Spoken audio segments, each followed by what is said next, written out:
I was like low-key kind of offended when she got one wrong. Or when I got one wrong, I was like, you're wrong on what you like. I don't know why. I was just like, why? Why would you answer that? I know the best answer for you, but whatever, it's fine. We're working it out. So my name is Reed, and I have the privilege of being on your GSM team staff here. And what's a trend? We listen and we don't judge. Is that what it is? Okay.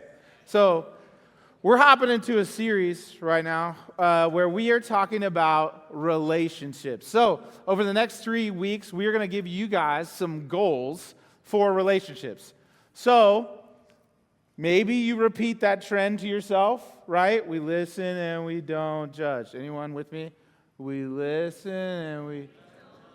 Right. So for me, this is a conversation where, hey, relationships are messy. They're sticky. They're weird. They feel crazy, right? Like all the time. Like I don't remember a time from when I was in 5th grade until later on where relationships just wasn't a topic in my mind, or at least I wasn't thinking about them.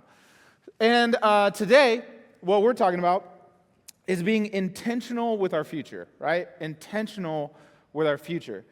The moment that this hit me, the first time, I was in 5th grade, and there was a certain student in our class, for lack of a better term, I will name her Kara, with a C. Okay? Kara with a C. Keep that in your mind. And Kara's mom, she was the school nurse. And so obviously, did I like Kara? I think so. There was something about her. Like, she was kind. She was kind of sweet. Her dad was the elementary PE teacher, mom, school nurse. And there was something really, really special about Kara. There was something really special about Kara's mom, the nurse. She would let me go home anytime I wanted to. And because I was, quote, unquote, remember, 5th grade, guys, okay? Quote, unquote, that I was dating Kara, she was like really, really kind to me. Like any time that I would walk into the school nurse place, I would be like, Mrs. Rose, I'm just so sick. I don't feel good. Don't I look flush? Like I look kind of white, don't I? And she'd be like, yes, Reed. Like you do. You look kind of sick. I gotta call your mom. And so this got to the point, I don't know what is negligent on like a school nurse, like how often you can send a kid home or something. But this got to the point where I was in there probably like 4 times a week, being like, I'm so sick. And every single week she would call my mom and she'd be like, hey, Mrs. Sapp, like Reed's sick again. I don't know what's wrong with him. He could be like really sick. You got to come get him. And so I would just go home, and every single time, Mrs. Rose, she would be like, Mrs. Sapp, like, he's so sweet to my daughter. He's so kind to her. He's got to love her or something. I don't know. Like, I don't know what was going on at that thing, but I was like, hey, listen, if my friendship or my dating relationship gets me to go home early, this is kind of nice. Like, what a nice perk, you know what I mean, of dating someone. There's perks to dating people. What a night. Sometimes it's like celebrity status. Sometimes it's, whatever. Like I was getting to go home early, which was awesome, especially since I didn't like school or going to class. As you can imagine, probably, I don't know, in 5th grade years, it feels like a long time, but it was probably actually like 2 weeks. You know what I'm talking about? Like where it just seems longer than what it is. So probably in 5th grade years, like, I don't know, 8, 9 years later, in 5th grade, I was kind of in a space where Kara was like, she's in 5th grade, so obviously girls in 5th grade are like actually in 7th or 8th grade, and dudes who are in 5th grade are actually like in 3rd grade. It's just, you know what I'm talking about? So at some point she was like, Reed, how come you like never talk to me? And I'm like, what are you talking about? We're dating, right? She's like, no, like, why do we never have any conversations? Like, are we friends? And I'm like, we're dating. This is what dating people do. I go to your mom and she sends me home. That's what we do. And we had a whole thing, and eventually it got to the teacher. I don't know how this happens, right? I'm oblivious to life in 5th grade. it got to the teacher, and the teacher was like, Reed, you are really hurting Kara's feelings. And I was like, what are you talking about? We are in a super stable, healthy relationship.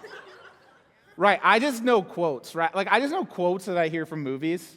I don't know really anything else, so I just quote those things. Like, I'm like, no, we're super healthy. Like, we're seeing a counselor. We're good.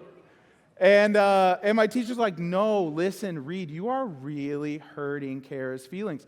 And then she proceeded to list off a number of different things that was hurting Kara's feelings. And to be honest, I had no idea. Legit, I had no clue. Now, the girls in this room are like, duh, of course he didn't know. And the guys in this room were like, yeah, I didn't know either. And whatever that was, yeah, we just don't notice sometimes. Yeah, it's great, right? But this was one of the first moments for me where, like, if I skip forward a year, 2 years, 3 years, 10 years, 15 years, whatever it is, I can start to name the different things in my life where I've had this effect on somebody. Where I was like, man, what was I thinking? Why didn't I notice? And that's kind of the thing over and over and over again in our lives that we sometimes experience. And sometimes we experience it on the receiving end. Sometimes we experience it on the giving end, that unhealthy relationships can get really messy really, really fast. Am I right? They can get really messy really fast. And so for us, sometimes this actually does lead. I don't know if Kara ever thinks about what happened in 5th grade, but every once in a while I think about what happened in 5th grade. Like, every once in a while I think about, like, dude, what an idiot. Like, I was so weird. What was I thinking about? This is crazy. And then I go down a laundry list of other relationships or other people in my life that I was like, dude, what was I thinking? They're not all as silly as the Kara one. And I'm like, dude, what was I thinking? Why was I doing that? What was going through my mind? What's the impact that I had on someone else? Like, that had to have hurt. It had to have hurt. Whether that's emotionally or physically or whatever. I mean, sometimes when we talk about relationships, there is a long-lasting emotional and physical consequences to everything that we do. There just is. And sometimes we don't think about it in the moment, right? My prayer is that nobody in this room experiences any of these things. Any of the things that would cause emotional or physical or mental damage long term. I hope that that's true. So through this series, we're going to give you guys some goals, some things to look at. We'll look at different things that you can set to ensure that maybe you don't have a choice on whether you experience these things or not, or whether you're a part of these things or not. But maybe they'll give you at least like a firm foundation to kind of stand on, to be like, okay, I know where to go, I know where to start when some of these things kind of happen. And I know where some of you are in this room, where some of you are walking in and you're like, dude, these things have already happened to me. Some of you are walking into this room where you're like, hey, I'm living in the middle of that relational damage right now. I've already had a guy hurt me. I've already had a girl hurt me. I've already had a guy use me. I've already had a girl use me for whatever it could be, where you are not the most important thing to this other person. This hurts, right? And before you're like, yeah, I don't know. Here's the thing. I will be totally honest with you. When I step into any relationship and step out of any relationship or something hurts, I am the first one to be like, I'm a dude. This doesn't hurt. We know? Yes, it does. Yes, it does. So my suggestion or my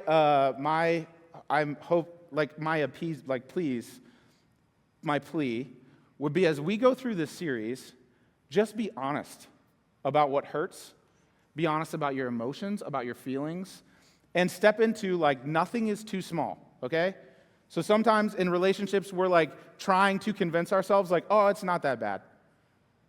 Yeah, if you still feel this way, it can be that bad. And that's okay. It's okay to feel the way that you feel. So we're going to be looking at what are the things that we can do that give us the best chance at having healthy relationships. Here's a question that I have for you guys. Have you ever done something that you thought was not a big deal, but in the end, you got in trouble for, or it ended up being a really big deal? Show of hands. Like, you didn't think it was a big deal, but it ended up being a big deal. Yeah, most of us, right? So let's step into the fact that most of us, when we view ourselves, we are like, hey, I make all the right decisions. Or when we go into relationships, we're like, hey, somebody has done something to me. All right, we listen and we don't judge, okay? Up until age 17, I was the mass culprit to any girl that I was in a relationship with. I was like, she's crazy. Listen, we don't judge. The wow is not needed. He said, wow. Yeah, it's true. Is that crazy of me? Yes. Toxic? Yes. But mindset, also true. Man, because no matter what it is, mine was like that. But no matter what it is, all of us hop into a relationship and we have something in our minds that train us to be unhealthy in some way. I don't know why, but we do.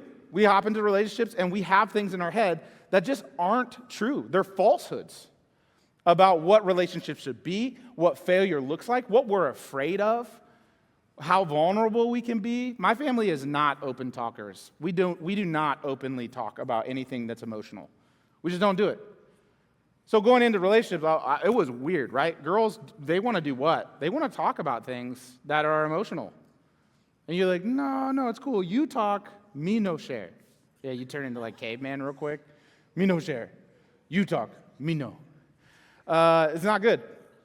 So, yeah, don't like it. Here's the thing that I have learned, and what we were just talking about in this story. Your decisions now tend to show up in your future.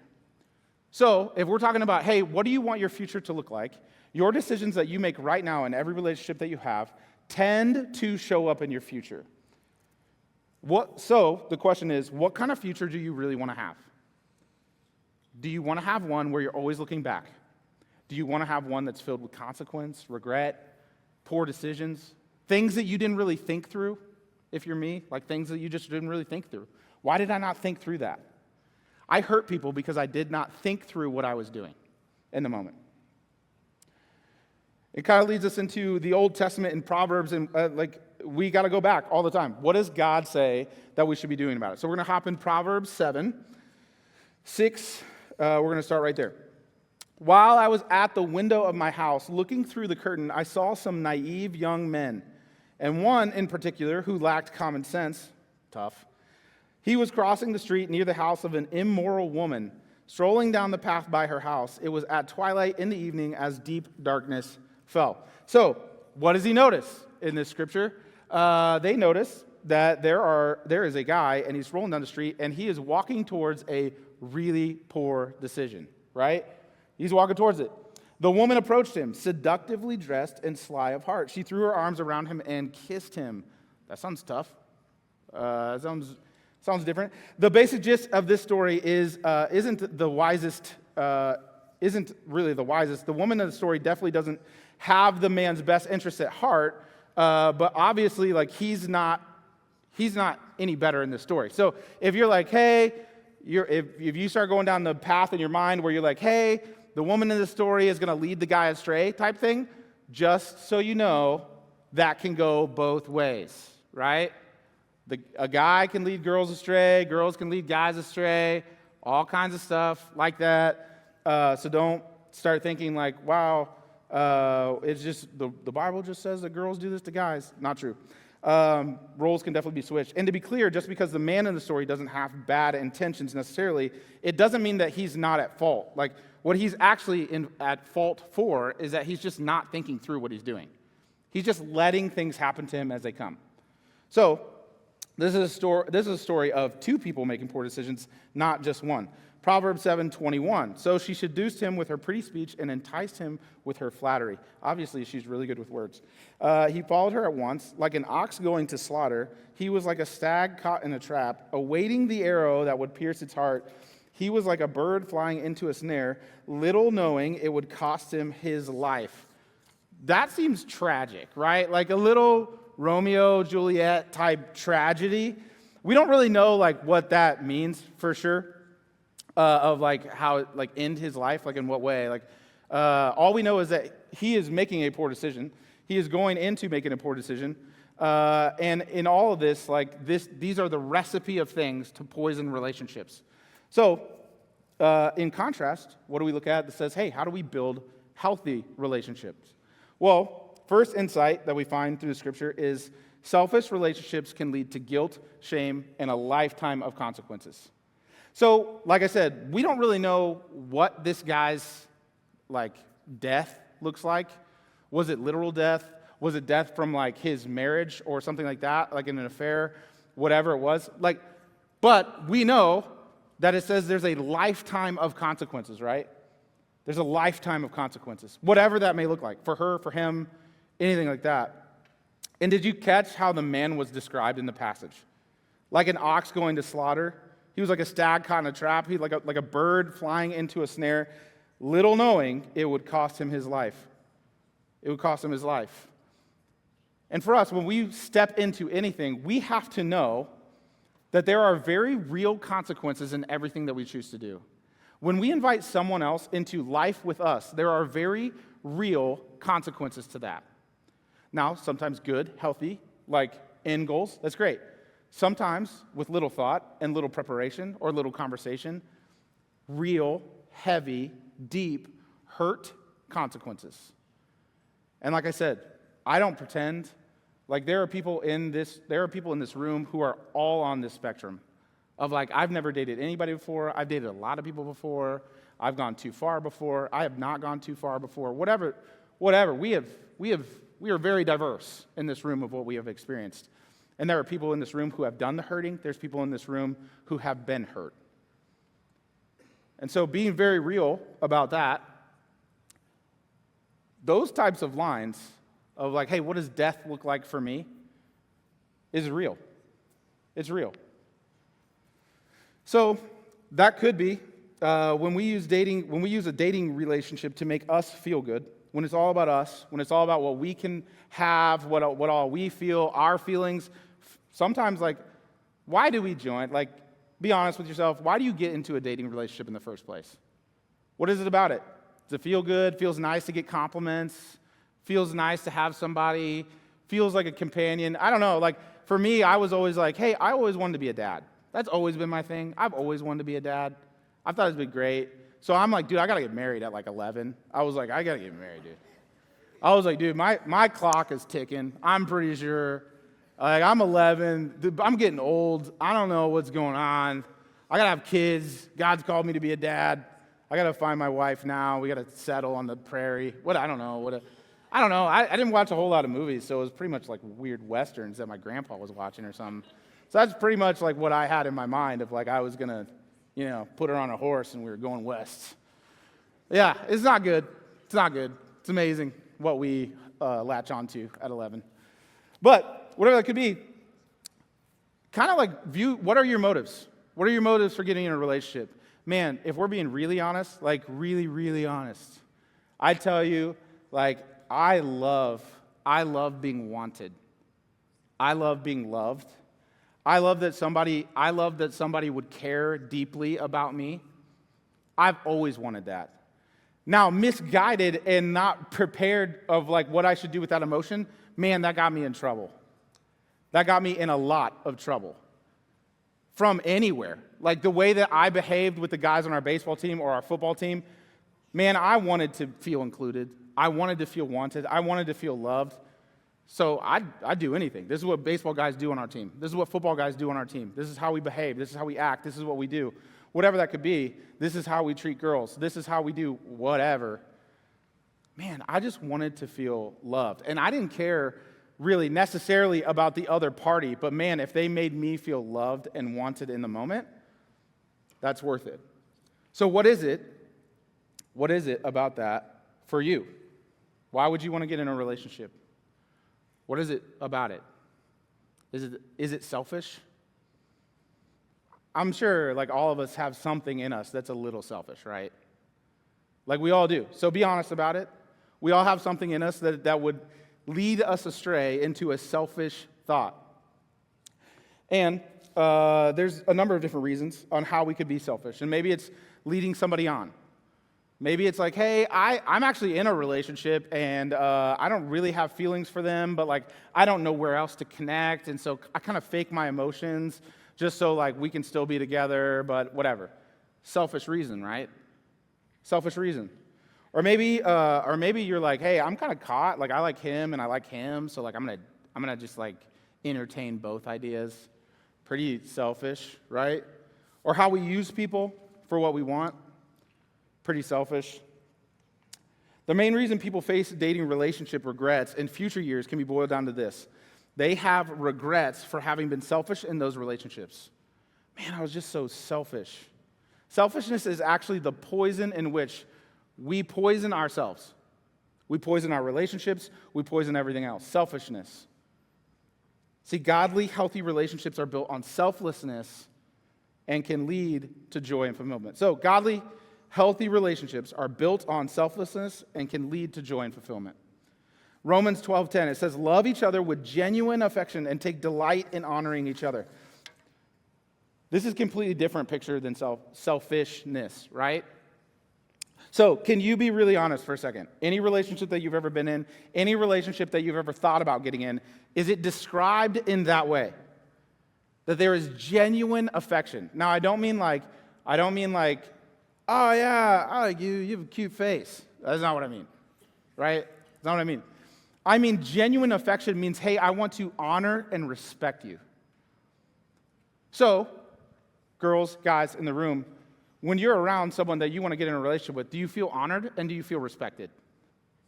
If the answer is no, if you don't feel like you are honored, you don't feel like you're respected, this is going to sound harsh, you don't need to be in that relationship. Because you know what the opposite is? That relationship will end where you feel dishonored and you feel disrespected. And it's hurt and it's pain.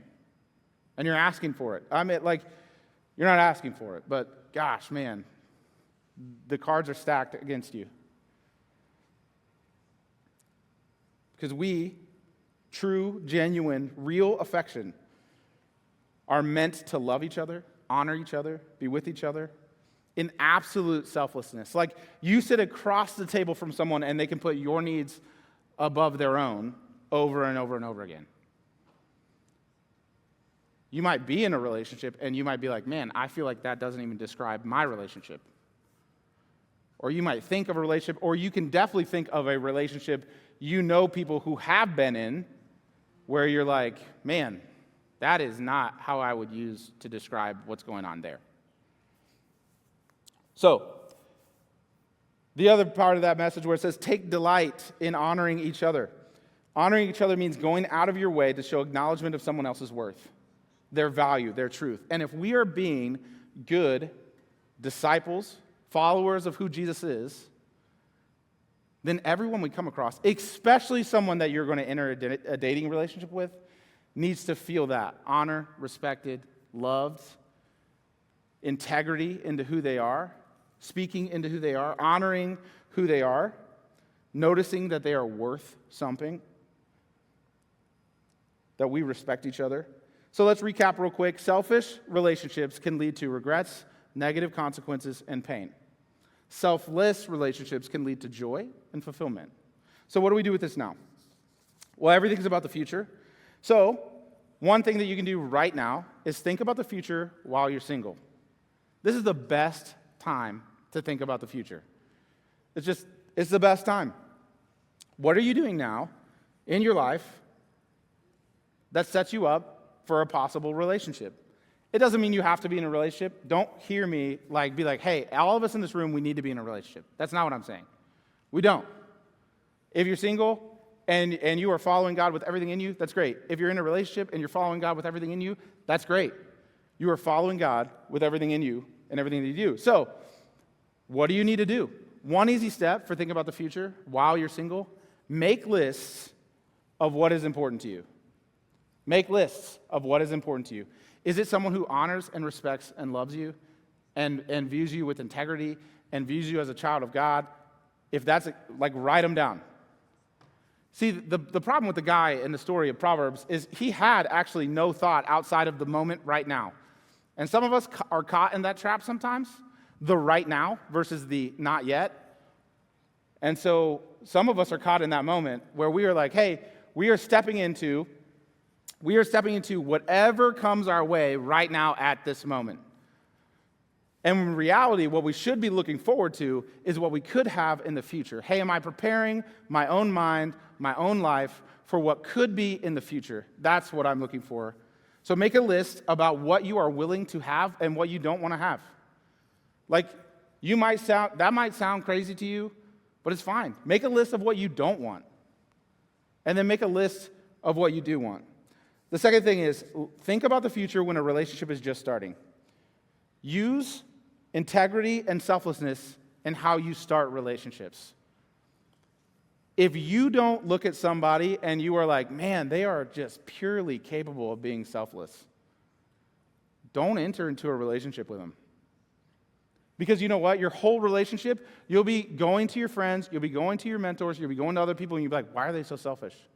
Why is all they do think about themselves? Why do they keep hurting me over and over and over again? Well, because they don't have the capacity at this moment to think about you. They just don't. They keep making decisions that are selfish, that are all about them. So, use that. The third thing, think about the future when you're officially together. Like when you go, hey, will you be my girlfriend? This point, right? You want to be my girlfriend now? And they're like, yeah. Okay, great. This is where we're at. When you're officially together. Okay, invite Jesus to be at the center of your relationship. I don't mean later on. Now, when people build their relationships just on whatever they have or based on whatever they don't want to talk about or do want to talk about, when they're building it off of selfish desires, then their relationship starts to have giant holes in them in which they expose themselves. It gets tough. You're like, man, why is it like this? Why is she just doing everything that she just wants to do? It's not even about me at all. What is it? Man, put Jesus in the center of your relationship right at the beginning. Jesus loves us unconditionally, sacrificially, and unselfishly. Can you mark those three things off the list of your relationship? That your relationship is unconditional, that your love with the other person is unconditional, is sacrificial, and that it's unselfish? If you can't say those three things, man, I don't know what that's going to look like at the end. John 15, this is my commandment, love each other in the same way I have loved you. So when you enter into a relationship, we ought to what? Love the other person the way that Jesus loves us. Okay, so is your partner, is the person that you are in a dating relationship willing to die for you on a cross, sacrifice themselves for you, like that, like a deep sacrificial love for you? Man, I don't know. That's tough, right? That's tough. And we might not be like, hey, are we thinking about marriage or like whatever? I mean, at 15, I definitely was not thinking about marriage. 16, 17, 18, 19, 20, 21, 22. I was not thinking about marriage, right? So you might not be thinking about that. But you are thinking about, man, how do I set up a healthy relationship and how that looks right now? Here's what I do know. It takes prayer, listening, and wisdom to break up, like to actually be selfless. So think about the end of your relationships too. Man, end of relationships are messy and they're hard and they hurt people all the time, right? Like we just know it. All of us in this room know somebody who has had a breakup and somebody has done the wrong thing in the breakup and it just is a mess. So how do you do, so think about the future if the relationship ends. If the relationship ends, it's super easy to make selfish decisions that will cause hurt and even more wounding of the person that you're with and around. It takes prayer, listening, and wisdom to break up selflessly. If you need guidance in any of these kind of conversations, hey, I just want to say this is tough. It is a tough conversation to be like, hey, who should I be with? How should I date people? Should I break up? Should I not? It's tough. That's why you have tables. That's why you have leaders. That's why you have us in this room. Man, don't be afraid to go have conversations and be like, what do I do?